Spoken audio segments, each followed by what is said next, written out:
Shalom from Israel, I'm Ariel Ben Abraham. This week we read Parshat Terumah. Our sages some kind of debate about the meaning of the word Terumah in Hebrew. They say that they have some kind of different, not necessarily different, but we should say instead of different, multi-dimensional meanings. So in other words, there's one meaning that encompasses other meanings. Sounds like kind of tricky, but we have said probably in other commentaries and in the blog, we have referred that in Hebrew, synonyms usually are terms that complement each other. So it's not like the same thing necessarily. It's like one word that at the same time complements the other. So for example, goodness would be like a synonym of goodness would be well-being, for instance, fulfillment, things that are not necessarily or implying goodness, like the same meaning of goodness, but it's like a complement goodness. It's like happiness, for instance, fulfillment, truth. So everything that is good is truth, for instance. So that we have to pursue truth for the sake of goodness. That's the idea. So Terumah usually is translated in most books as portion. Okay. But other people said that also implies like elevation, like uplift, like elevate something. So we're gonna work with these two meanings. Complementary meanings is always like a portion that is elevated. But it's a particular portion. So in this sense, portion is not the translation, because it's something that you have to elevate. It is a portion itself, but it's a portion that is to be elevated. It's not a regular part of something. So I hope that this is understood. I mean, this is probably not easy because, actually, the reason why it's not easy is because of the content, the meanings that this portion of the Torah is trying to tell us, which is very deep, it's very profound. We dare to say that it's extremely profound. Why? This portion is about the building of the tabernacle. So the tabernacle, as you know, is the sanctuary from which we connect with God. So, assimilating this in our consciousness, this means that the sanctuary represents in our consciousness our permanent connection with God. So we have to build that. And again, as we said before, we're defining this to say that implies an elevation. In other words, God is higher. It's in a higher realm, different than this realm, the physical, the material world. That's why we don't see him here. But that doesn't mean that he is not present. He's present in a higher way, like in a higher frequency. So we have to learn to listen, to educate, to train our ear to hear that higher frequency. Then we will be connected. So by no means we're not saying that God is not with us. I mean, he is. I mean, he is. His presence is full of it. I mean, his presence, creation, I'm sorry. His creation is full of it. The earth is covered by his glory. All the earth is covered by his glory. So we read that every day. Sacred, sacred, sacred is Hashem, the Lord, our God. All the earth, the world, is covered by His glory. So His presence is here. Is among us. But then we have to bridge, we have to connect to the divine presence. So this connection is the Mishkan, the Tabernacle. So we have to build the Tabernacle. He asked us to build it in order to dwell among us, which literally actually says here, to dwell in us. In them, literally, referring to the children of Israel. Behem, in them. So, we're talking about portion. So, as we said, it's not a regular portion in the terms that, well, it's a pen or a certain kind of resources that I have or may have, possessions, like a portion, a part of it. So literally, it may be a part of us, but it's something that is to be elevated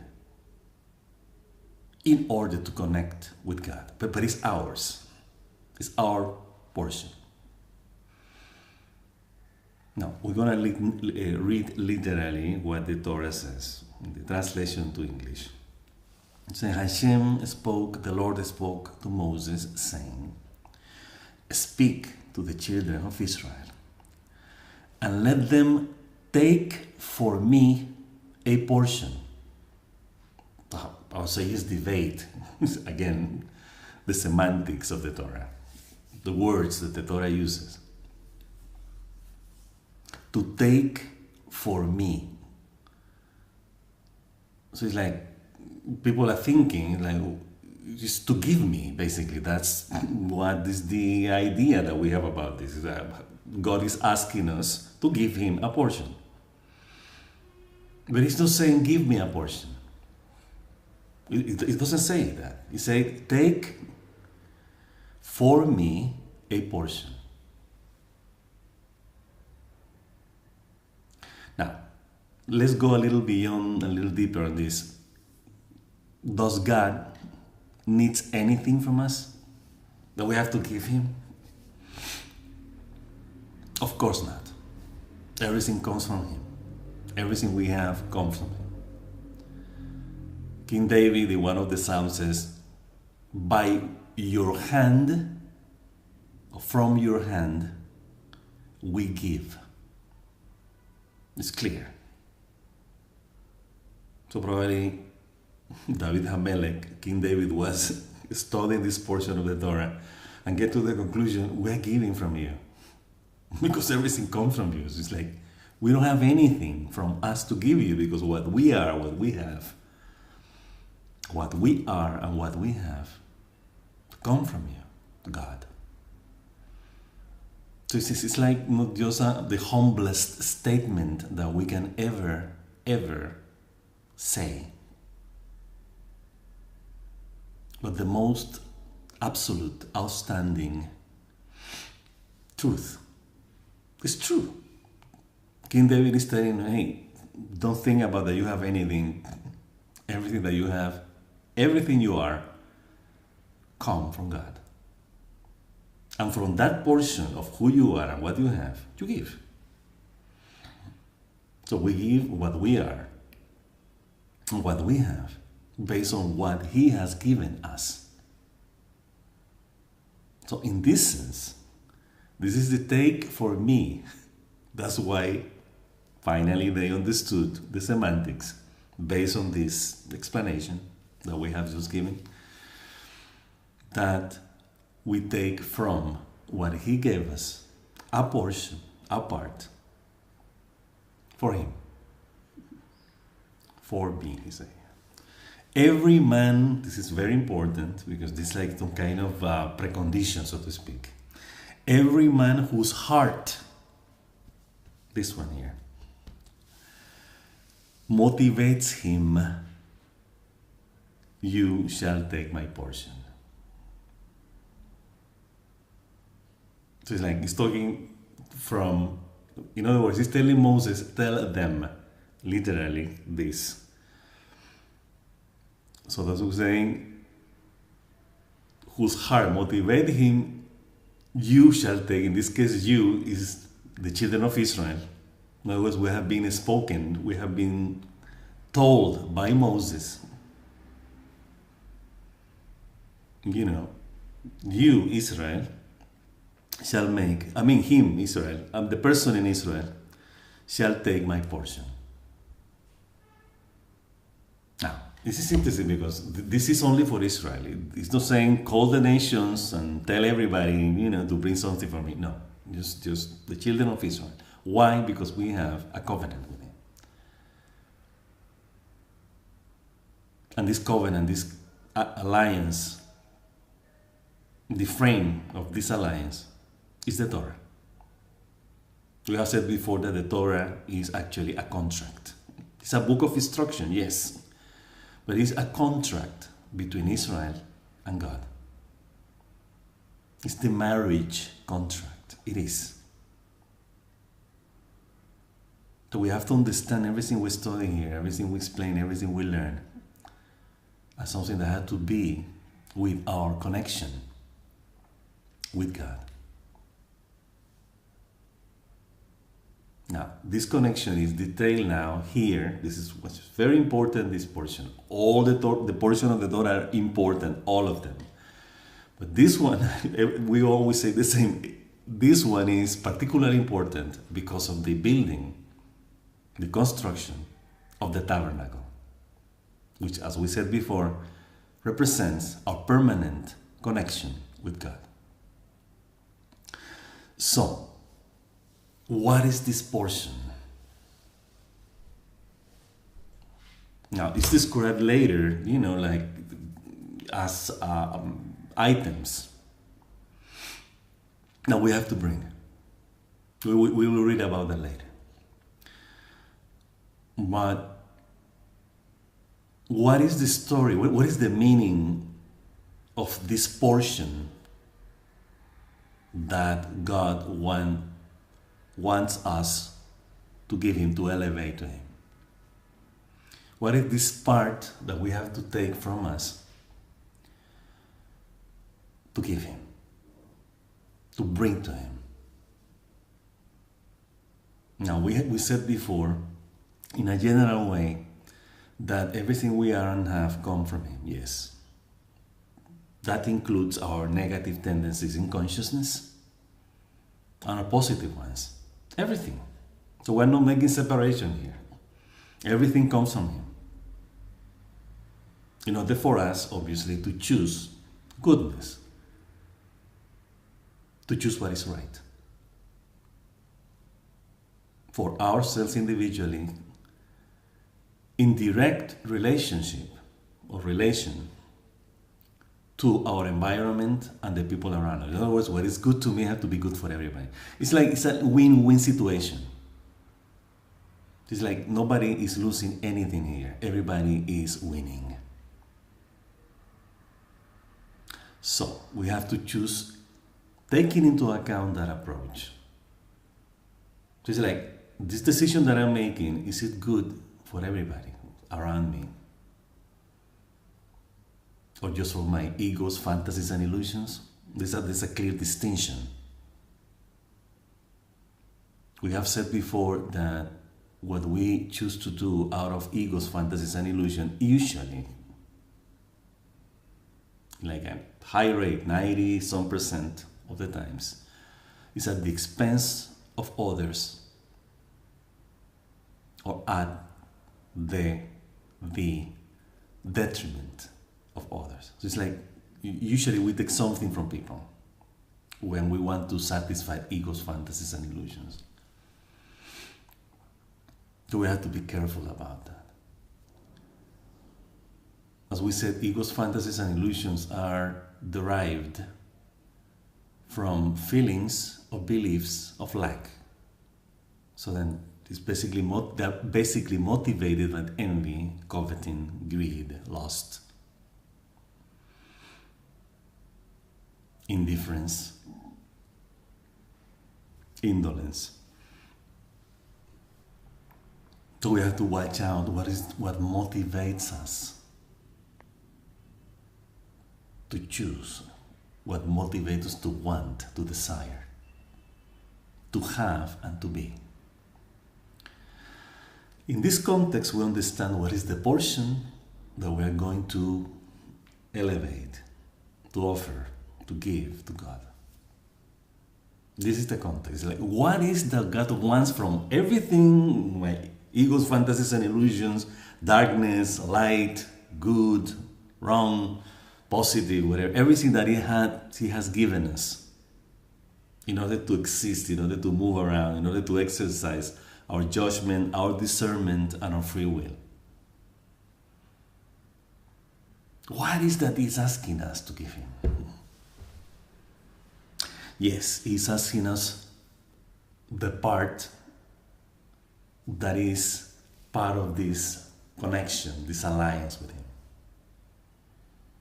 It's like what you're going to bring in order to connect with me is something that we have to have in common. It's a common bond.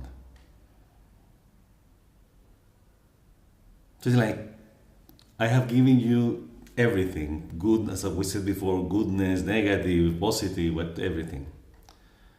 But what connects me to you is goodness. That's what it is. We are connected, we are alive and connected with each other and with God through His love. If He doesn't love us, there will be no rain, there will be no food. This planet would be completely deserted. Like Mars. Apparently there's nobody there. There's nothing there. There's no plants. There are no animals. There's no life.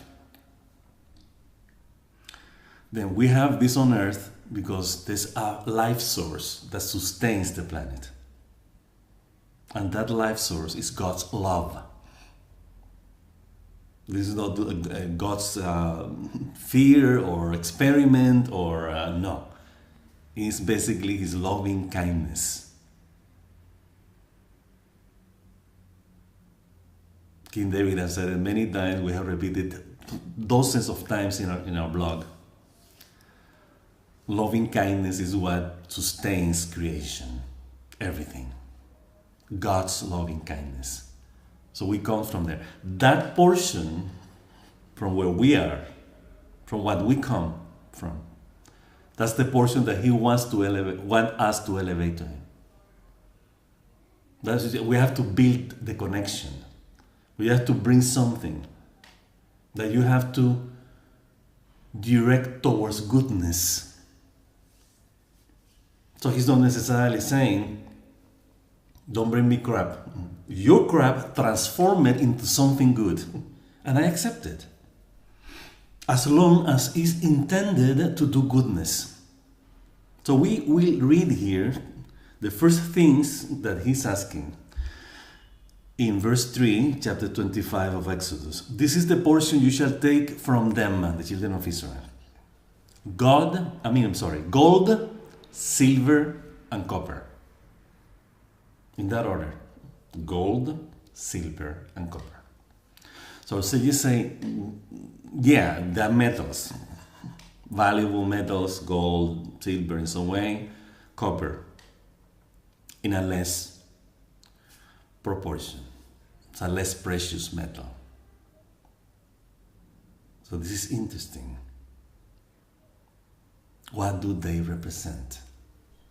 They basically represent 3 levels of consciousness. So He gave us this gold, silver, and copper. Everything that is in the planet, everything that is around us belongs to God. It's very important to have always in mind. It's like, bring me wood. It's like, I gave you wood, I created wood, says God, then bring it some to me to build the connection.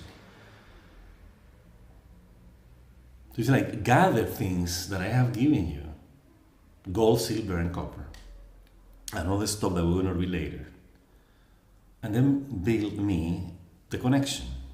In other words, use those items in order to connect with me. So in this context, we understand what we said before, that everything that looks like some kind of weird, like copper, for instance, that we usually despise copper. If I bring you a ring of copper or earrings, you can look at them, it's like, what? It's not even silver. People usually throw them away. And they relate copper to something low. Actually, in Spanish, we have a saying, which is very interesting. In America, usually they say, this person finally showed his or her true colors. Talking about colors. Meaning like their negative tendencies, qualities, traits, whatever. In Spanish, we say he or she showed his or her copper. It's just funny, So she or he didn't show gold or silver, but copper.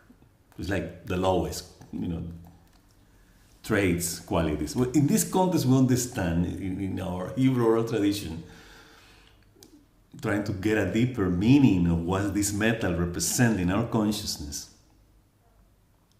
They say that copper is basically the mundane, the lowest part of it. It would be related to some kind of passions and instincts. Lower, not necessarily negative, like destructive or anything like that, but something that is not necessarily refined as gold. And it's interesting because in chemistry, we see that silver and copper, they oxide, they get rust. Unlike gold. Gold never rusts. That's why it's so valuable. One of the reasons. So, silver, we have to clean the silver every once in a while because it gets stained, it gets rusted, as well as copper. So, they don't even mention, it's interesting because nowhere around here we see iron. So you say, you would have said, bring me iron.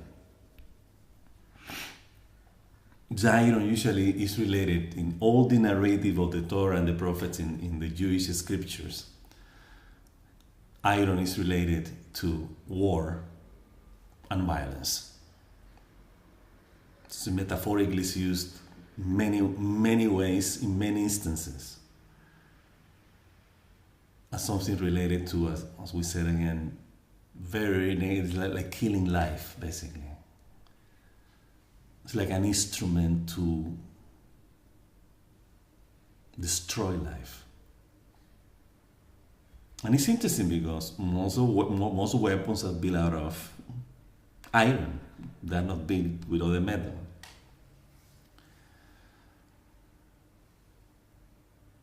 So most of the tools that people use are made out of iron.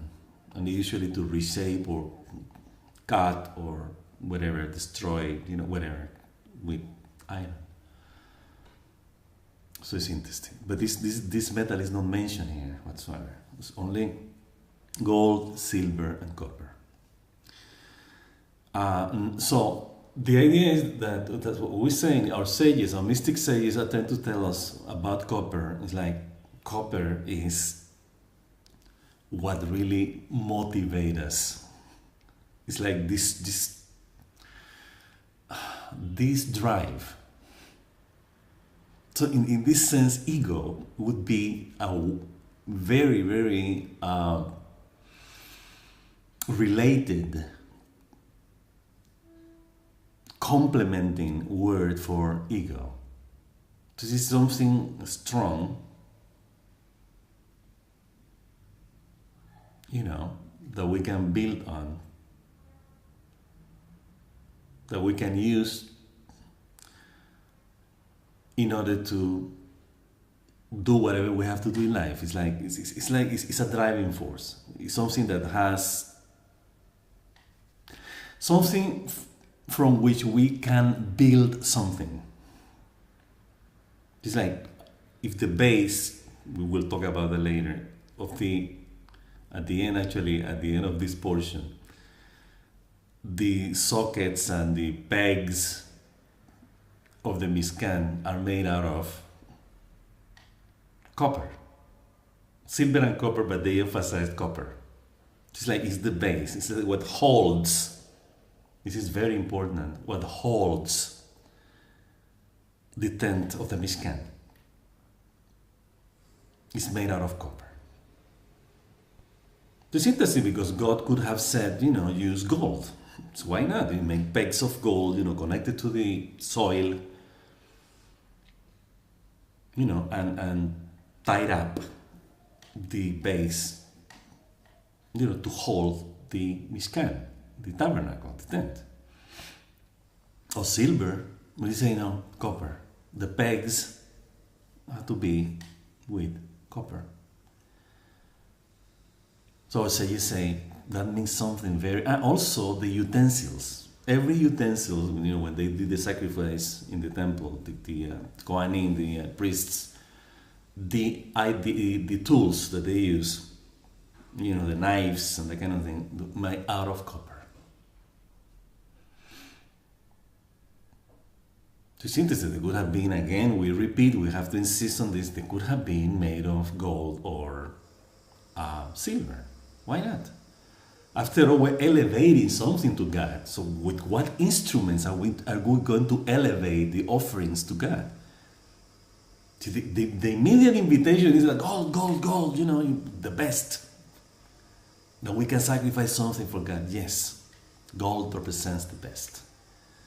But guess what? Copper is the one that you use. Those are the instruments, the items that you use in the inner sanctum, in the Kodesh HaKodeshim, in the sacred, the most sacred place in the tabernacle. The utensils, the tools that they use are made out of copper. So that means that this driving force that we relate to lower aspects of consciousness, which are very strong. We're talking about instincts, we're talking about passions, the intensity with which we do things, and even our emotions and feelings. They could probably belong to that copper level. So we relate mostly silver to mind, to thoughts, and then gold to the most sublime discernment, intellect in our consciousness.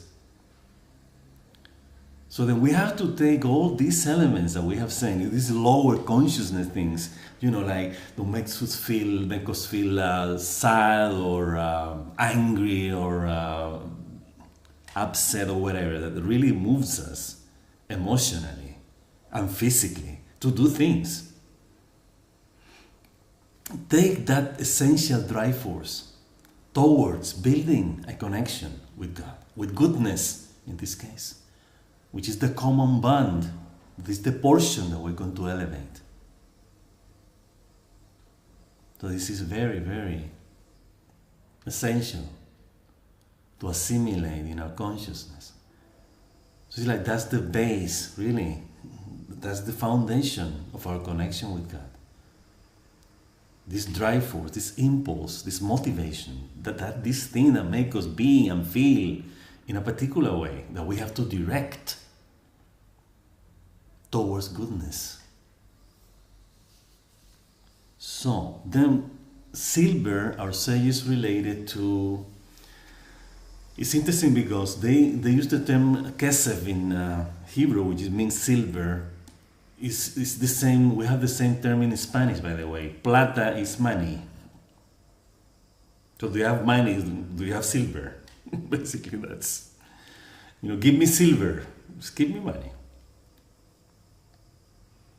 So silver, and in Hebrew is exactly the same way. So silver, it's quite interesting. Because through silver we trade, basically. And taking in a deeper level in consciousness, we're talking about our thoughts, really, our ideas, our beliefs, our values. Things that give us some kind of direction to interact and relate to the material world. The material world. We're talking about really material world. That's what money is about. Some kind of materialistic item in order to trade, to get what we need, what we want, what we wish for. Essentially what we need, actually. So we need money in order to satisfy our basic needs. So we're talking about money, silver, in terms of what we have created in our mind related to how we function in the material world. So if we have a monetary system, if we have a trade, commerce, like everything is traded and exchanged and acquired through money, through silver. The silver is the way we relate to the world, to the material world. Really, it is. And we have invented that, we have created that. God didn't tell us, hey, baby, live through commerce, trade, make money. No, he didn't say that. He just saying, do goodness, be in harmony, live collectively, higher your consciousness to the best, to goodness. That's what he wants. He wants to be his image and likeness. So his loving kindness, truth, mercy, grace, that's what we have to be. We have to emulate him. We come from him. We're supposed to have that in our spiritual genes. Then we have to be that. We have to manifest that. Freely, because it's us. We don't have to really learn how to do this. It's like this is part of us. It's part of our nature. To we're essentially good, we have to do goodness. We came from goodness. So he's not telling us, the silver, with which you trade, no. It's like, okay, this is the approach that you have to the material world. Elevate that approach to the material world with which you trade in order to get what you need and what you want. And take it for the building of my connection with me. In the same way that you trade with people through money and you acquire things that you give money a value. A value. It's something that we gave value to, money, and kesef, silver. That value that you give it in the material world, give it to me. Give my portion back. So you have created that out of the intellect, out of the ideas, values, beliefs that you have developed with the mind that I have given you. Take that you have created in this level and direct it for goodness. Elevate it to me. Make it something that you can relate to me. So in other words, he's telling us, God is telling us with silver, related to silver, it's like, hey, do goodness with your silver. Don't fall in consumer society. Don't fall in, all this glamour, sophistication, fake culture, light culture, political correctness, or whatever.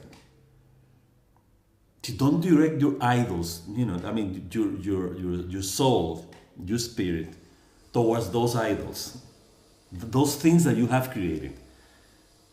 Take money, take that potential, creative potential of ideas and values to relate in society and elevate it into the goodness, for the goodness that I share with you, that I'm giving you. So make money something elevated in order to elevate everybody, not to put them down and to exploit them, and to diminish them and to enslave them. No, don't do that. Use the silver, use this potential to interact, to build, to create, to elevate the goodness of life through goodness, to good things. That's what I want you to do with silver. And then gold. This is interesting, gold. Very, very interesting metal. Where we see gold in the Mishkan. We see gold in two things, exclusively in two things.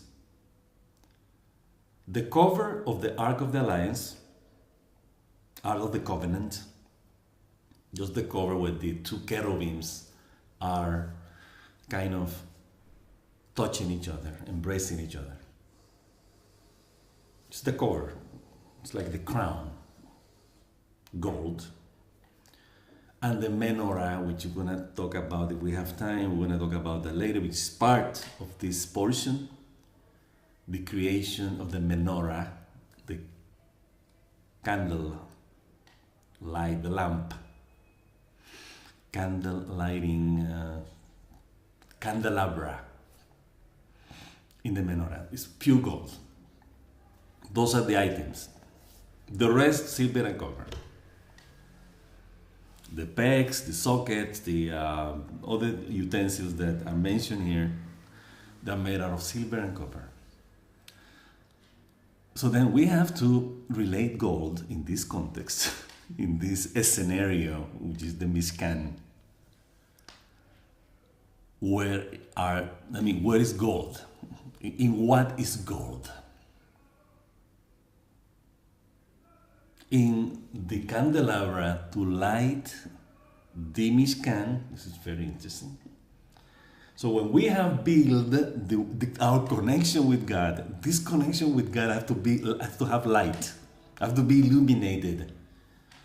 It's interesting because symbolically we're talking about that we have said many times that the Mishkan, the sanctuary, is what represents our permanent connection with God. But then this permanent connection with God symbolized in the sanctuary has to be illuminated 24 hours a day, all the time. It has to be permanently lit. The candelabra, the menorah. All the time. All the time. So then we have to be aware with this. We have to grasp out of this that light is one of the main elements of our connection with God. Light.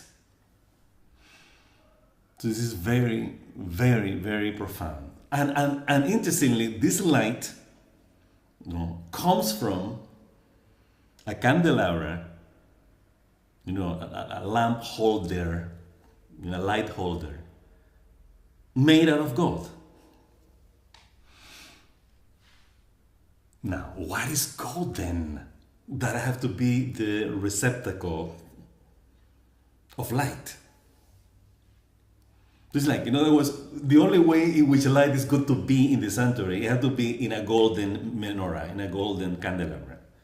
It has to be holded on gold. Light has to be held on something not minimum in the material world, not minimum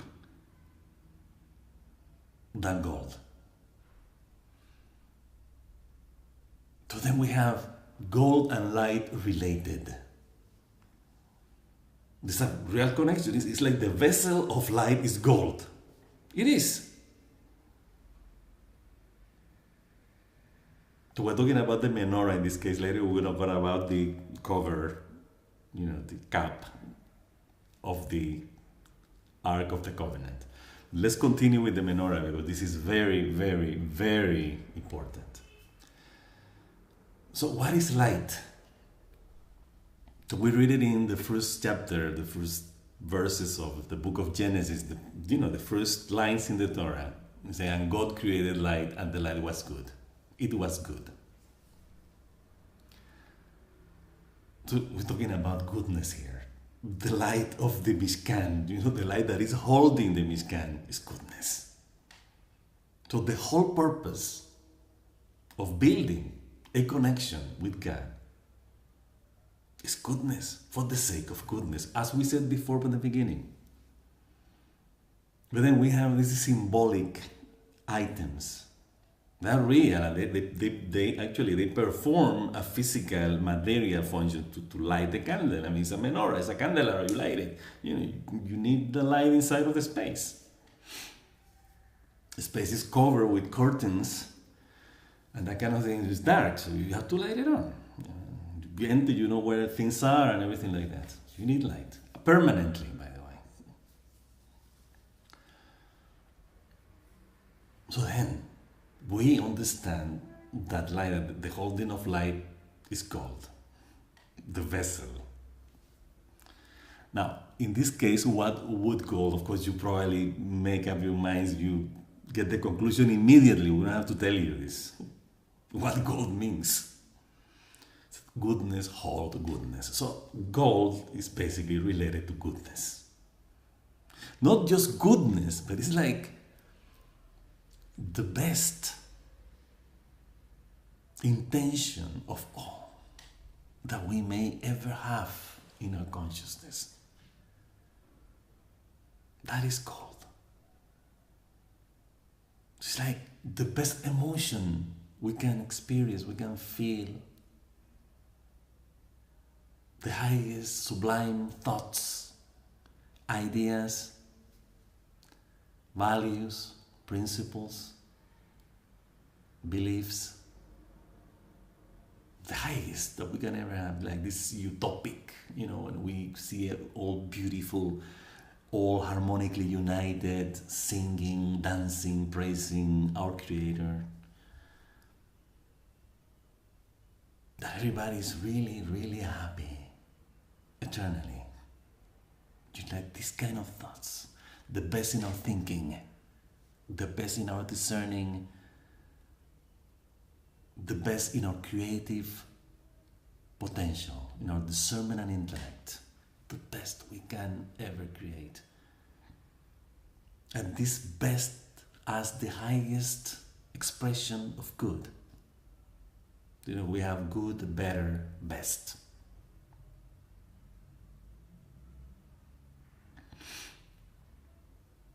It's the best. That's the best of the best. That's what gold represents. That's why gold is so important in our pyramidal society. It's an extremely precious commodity. It's interesting because when this economic crisis in 2008 and on, still we have the aftermath of that breaking, pop-up or whatever of the bubble, that greed, coveting, and an egotistic approach to life created. That's exactly what the economic, of this real estate bubble, whatever they created, suddenly pop out.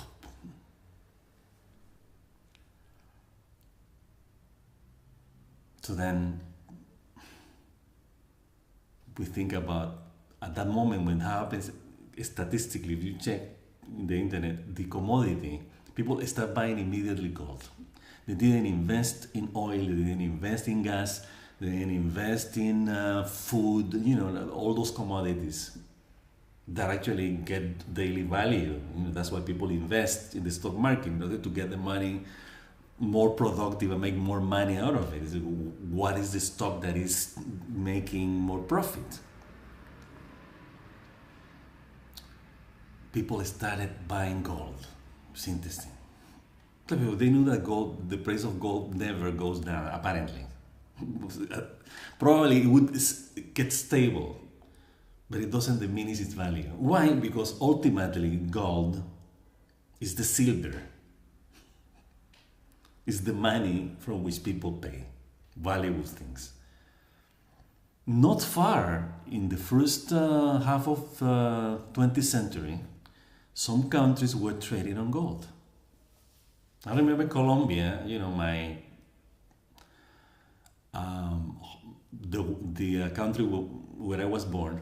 I remember that in my childhood, the peso, which is the currency in Colombia, you said 1 peso, 1 gold peso, peso of gold. I remember. Un peso oro. Like, wow. So I remember I used to watch, proud. Why? The money was every peso, every single peso was backed by gold. So in other words, you can take 100 pesos. I'm talking about 45 years ago. You take 100 pesos gold to the Bank of the Republic, the National Bank, and you say, hey, I want my gold. They will give you 100 pesos, the equivalent of 100 pesos in gold. Up on the early 1970s, this president said, no, dollar is going to back the peso. So the value of the Colombian peso is determined by the value of the dollar, not by the value of gold. But what I'm trying to tell you with this anecdote, about, what is the value of currency in relation to gold, is that gold really is the one with which we buy everything. It's like ultimately gold is the ultimate currency. It is. That's undiscussable. That's undebatable. But again, we have to take this thing at a deeper level. It's like, what really is the meaning of gold? It's interesting that in our consciousness, throughout generations or thousands of years, we have stored this value of gold as the best we can ever have as a possession in the world, with which we can buy anything we want. The philosophical stone, the stone that touches and turns everything into gold, was a big deal in the Middle Ages. The alchemists, they wanted to make from, lead.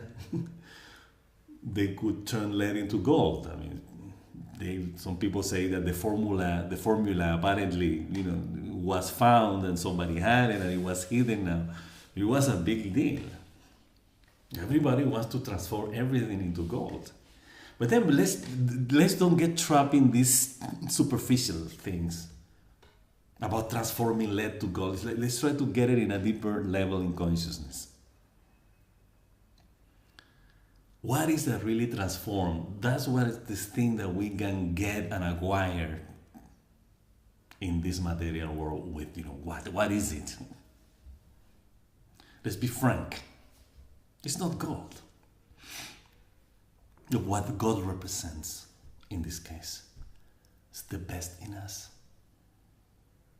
So when we want to acquire something, buy something with gold, it's like I want to get the best that you ever have in yourself or with yourself as a part of your possessions as gold. So I pay you gold, I give you gold in exchange of this best thing that I can acquire. So that's the idea. So it's like instead of coming with a bag of gold, as silver, golden coins to buy things, I have gold, I don't use dollars, I don't use pesos, I use gold to buy. So everybody's making a line to see what this guy is buying, he's paying with gold. So let's translate that in our consciousness as, it's like it's the best we can acquire and the best we can give in exchange. So let's trade goodness from goodness and for goodness. That's the idea. And goodness is the best of what good can be. Interesting. The best of what good can be. That's gold. So if we understand it in terms of the messianic consciousness and the final redemption, gold would be the currency. But not the material currency. It's like this idea of being the best for each other, for the sake of each other, for the goodness of each other, will be goodness. So let's start now. We don't have to wait Let's do it now. That's the whole point about the final redemption of the Messianic consciousness. We have to assimilate it in our own consciousness and start living it. Along with the people who share the same thoughts, obviously. So let's find people with the same line of thinking, with the same line of feeling, with the same line of discerning, with the same line of connecting with the Creator through goodness. And I start sharing with them this portion that He's asking us. So it's like our copper, our silver, and our gold are going to be elevated to God in what we think, what we discern, what we feel, what we think, what we do, what we speak, and what we are. Everything. That's the golden age. Yes, golden. That's the Jerusalem of gold. That's what it is, Jerusalem, by the way. Jerusalem is our connection. This is the place where the temple is built. That's the city, the idea as a city in which we build our connection with God. That's gold. That's the golden city. That's Jerusalem. It's not just a dome, a golden dome, in a building that somebody built, hundreds of years ago. I'm not talking about that gold. Some kind of a rounded hat, like this one, on top of a building. So what? What is that for? Just doing nothing there, basically. It's completely useless. Nobody's doing it. Actually, people are hitting each other there.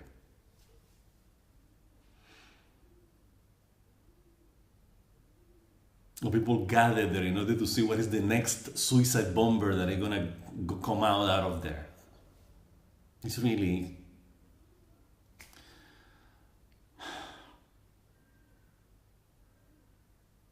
That's what... For Orthodox Jews, we don't go there. We can't. We're not allowed. Why? Because it has been profaned, desecrated. Because that place, as we have said throughout all this commentary, is the place for goodness, from goodness, with goodness, towards goodness. Not the opposite. So the people that are there now, they have not this purpose. They don't have it. So that cup of gold is actually a cup of crap. That's not gold. Yeah, it could be technically gold, a metal that is there. But it's not the gold that we're talking about here. It is not. Because the goal that we're talking about is the best that we have, as we have mentioned before, the best that we have in our consciousness, the higher consciousness that we may ever experience in our own life, in every facet and dimension of life. So we have to build the whole city of gold, the whole idea, the whole conception, the whole belief, the entire feeling, the entire conviction, the entire realization, the entire awareness of our permanent connection with God. That's Jerusalem of gold. That is Jerusalem. So let's take all these 3 verses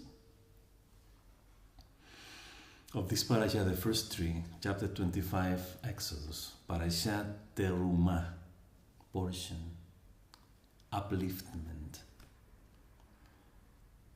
In that context, in the context of the goodness of consciousness, this is what we have to build. The rest are details.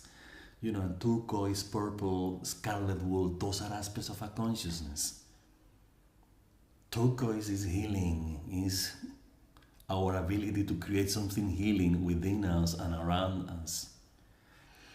Then we have purple, speaking about the highest thoughts and emotions that we may experience, we may create within us.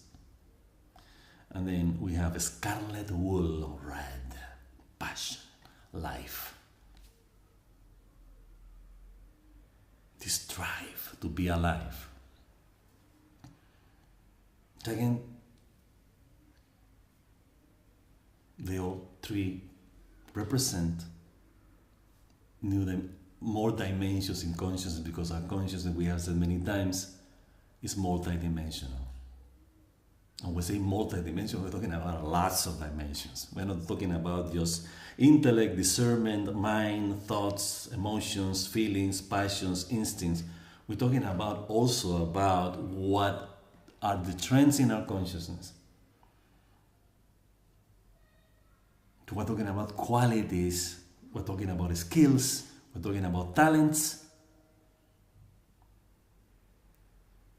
Those are parts of our consciousness. We're talking about creative potentials. So we have to pay attention to every dimension and aspect and trait of our consciousness, in our consciousness, and elevate them, the best of them, to the best from which we came. That's the whole point. So, let's finish with verse number 8. They shall make a sanctuary for me. It's like the portion is already the sanctuary, but now he said,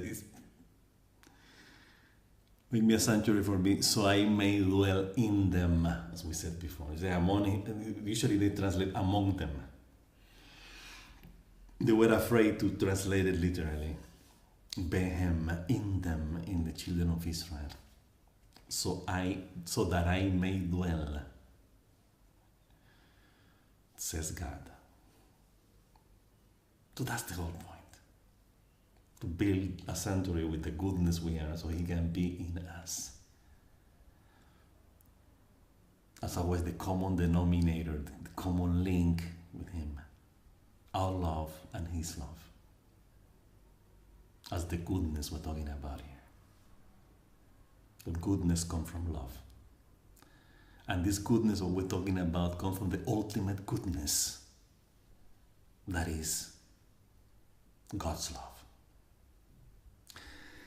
Okay, we end our commentary on this portion, Terumah. We wish you an amazingly and wonderfully blessed week, full of realizations, changes for goodness. Everything has to be about goodness. Turn every level of consciousness, every emotion, every thought, every feeling, every passion, every motivation, every drive, every desire. Turn it into goodness. And we will see what we harvest from goodness. Usually our sages say that when we plant goodness, the harvest is tenfold. Hundredfold. Fold. Based on what happened with Isaac, our father Isaac. When he was planting, he was harvesting hundredfold. But our mystic sages say that in the Messianic era, in the final redemption, what we plant with goodness, what we harvest will be 1,000-fold. Imagine. So probably we need a special kind of consciousness in order to grasp what that means. We still are working to grasp 100. So imagine 1,000. Okay, have an amazingly blessed and harvested in goodness 1,000-fold this week. Have a blessed Shabbos and see you next time with Parashat Tetzaveh. Until then, have a blessed weekend.